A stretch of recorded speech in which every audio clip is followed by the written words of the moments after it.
last 2 or 3 years that we've seen a significant pickup in the growth in Indonesia. And I think that's largely a function of 2 or 3 key things. One is that you've seen the GDP of Indonesia for the last 3 or 4 years grow at a very fast rate. You've seen the rise of the income levels of consumers in Indonesia grow.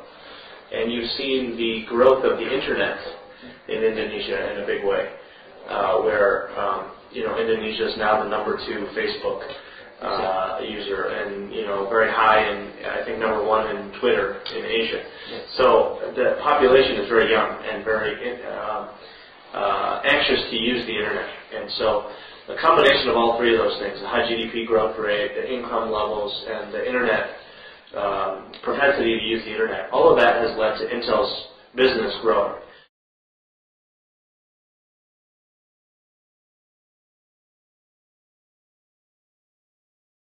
The PC market in Indonesia is forecasted to grow, well over 30% this year in Indonesia, and the forecast for the next several years is very, very robust for Indonesia, for the computer market.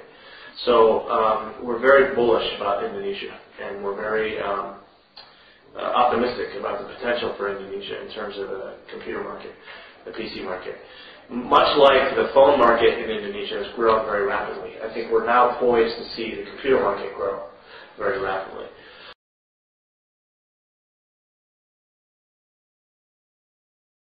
There are a few constraints to the growth that we need to be aware of. One is the lack of broadband penetration in Indonesia. Indonesia only has about 5%, 6% broadband penetration.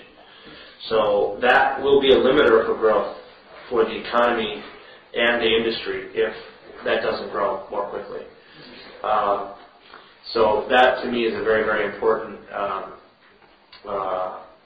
opportunity for Indonesia in terms of becoming a true economic superpower, if you will.